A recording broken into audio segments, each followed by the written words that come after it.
What's up, fight fans? This is Kurt DeVille with Counterpunched Boxing News, and I have some new news concerning Nigel Benn, Oleksandr Usyk, Anthony Joshua. Get this. The legend Nigel Benn claims Anthony Joshua would beat Oleksandr Usyk if they met again. And this is what he said verbatim. He said, quote, "I'm so happy AJ looked like his old self. He went a bit gun shy. Ben Davidson looks to have brought it out of him. If he fights like that against Usyk a third time, I think he puts it on him. With the right attitude, with the right frame of mind, I think he would do him. I was very impressed in his last fight. He can go on to fight Fury and Usyk and call it a day. He's got Ngannou, but who really is Ngannou? Did he fight the best version of Fury? Where was Fury's mind at? I think AJ will do a number on him, and if AJ hits him, he will hurt him. And I think AJ is too powerful for Ngannou." And let me counterpunch. I've heard the stories of what Joshua, how he looked. He looked good. Yeah, he had a good performance against Wallin. But I want to remind people of something. This is Wallin.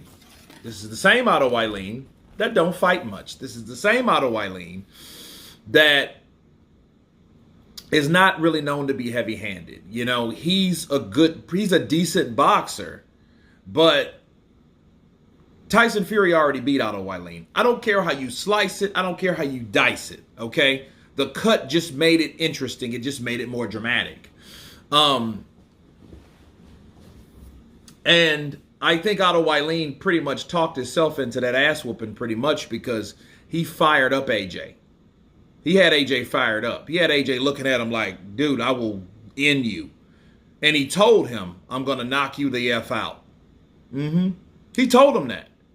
Because, see, Otto was saying some stuff he was mixing, and well, I think he's not respected. I think he's over the hill. I think physically he's good, but mentally he's not even there. You know, yeah, he pissed AJ off by saying that. And AJ showed him, oh, okay. You know, I'm going to show you. So AJ went in there with that on his mind.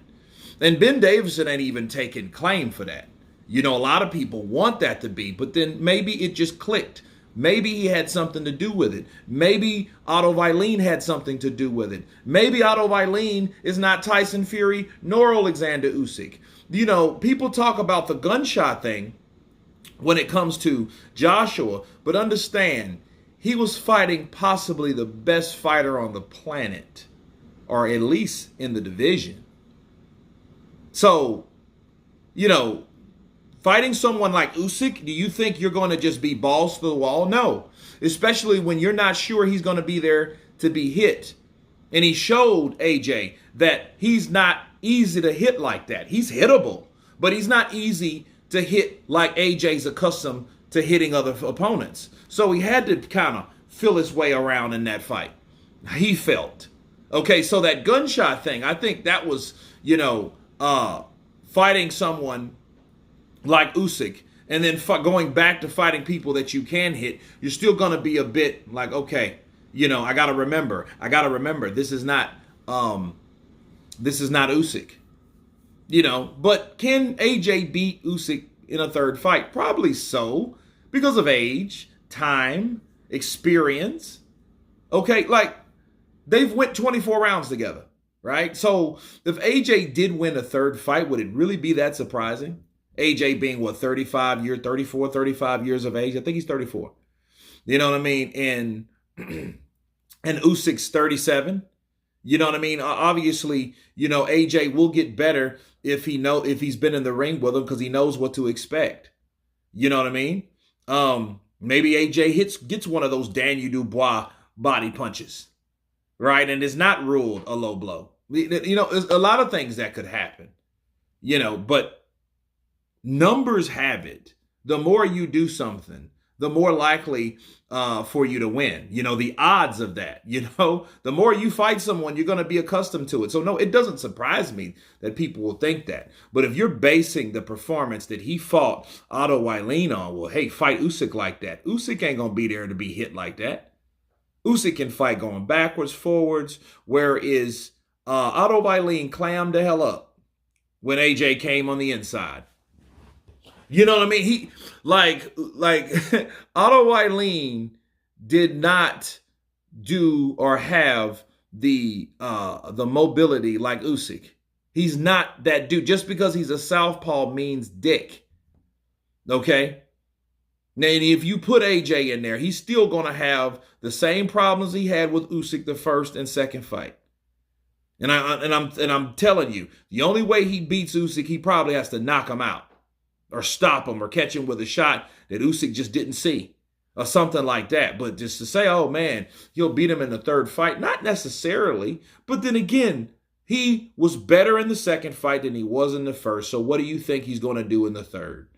And if he gets better and better, okay, it was a closer fight on the scorecards in the second fight. He could probably win a decision given the right place, the right opportunity, and all that jazz. So people saying like, hey, Ben Davidson has really, put him on a good path. He may have. I don't think Ben Davidson told him anything that would deter him from doing what he did. I think if anything, he helped. He did give him some advice like, dude, you're a unit. Fight like one. Don't fight like a guy that's trying to box and figure. No, go in there to take someone's head off. And that's exactly what he did with Otto Wallin. So at least, okay, for the sake of argument, Ben Davidson, you have to give him somewhat of a credit of what, how he changed AJ's mindset of thinking. Because AJ's just trying to be this better boxer and this, that, and the other. And you forget, like, dude, you can really punch.